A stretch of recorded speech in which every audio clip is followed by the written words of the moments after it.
Before I tell you the real story, I have to tell you a secret about me.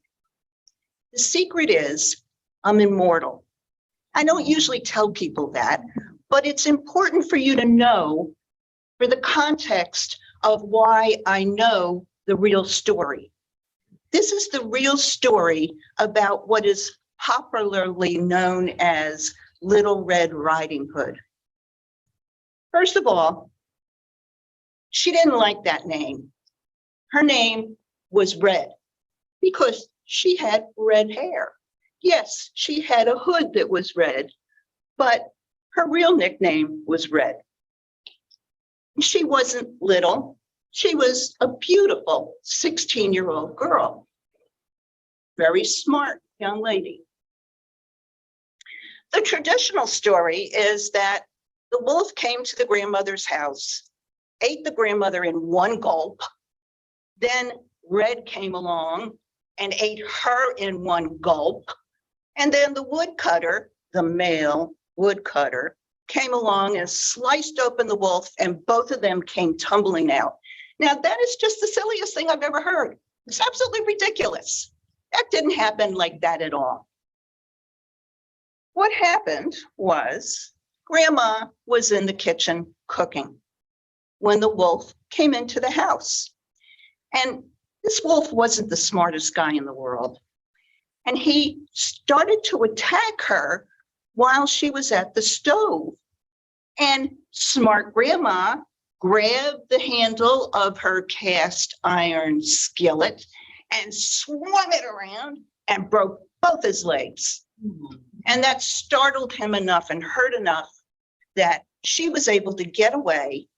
And he then crawled into her bedroom, put on her nightgown that was hanging on the bedpost, and got into the bed, knowing that Red would be showing up very soon.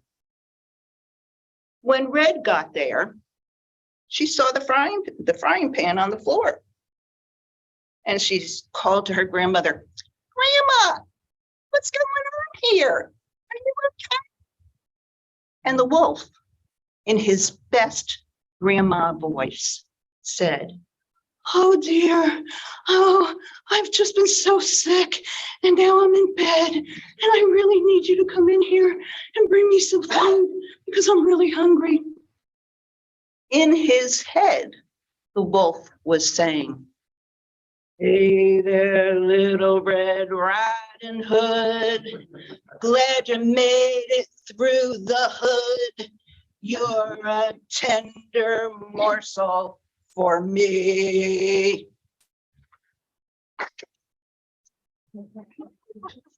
Hold on, I'm not done. So Red goes to the doorway and she sees the wolf and she says, "Grandma, your eyes are so dark and so black. What's wrong with you?" And the wolf says, "Oh, dear, I think this is it for me. I'm not going to last much longer. Would you please just come over so that I can just hold your hand and see you in person and touch you just one last time?" Red walked over to the bed, and the wolf is thinking to himself, "Hey there, Little Red Riding Hood. You sure are looking good. You're everything a big bad wolf would want." Well, this wolf, as I said, was not the smartest guy in the world. And he got a little too excited and started to lunge at Red as she was walking towards him. But what he didn't know is she had that frying pan behind her back, and she came around, she swung at him and knocked him out cold. Then left the house, went out to the potting shed where she knew her grandmother would be. Good lock on the door. And she called, "Grandma, come on out. The wolf is out. I think he might be dead. I'm not sure." And Grandma came out. Then the woodcutter came along, and he said to the two of them, now, first he went in and shot the wolf in the stomach, and said to the girls, now, no one's going to believe you when you tell them that you were able to conquer that wolf.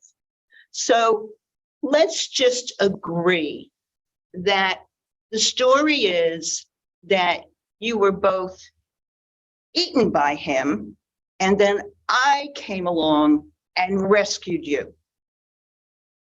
Well, back in those days, the women didn't do much of anything. They stayed at home, and they were petite, and they were, they sewed and they did cooked and all that other stuff. And they bought into the story because they didn't want to be known as these crazy witches or whatever they were going to call her. The moral of the story, folks, is twofold.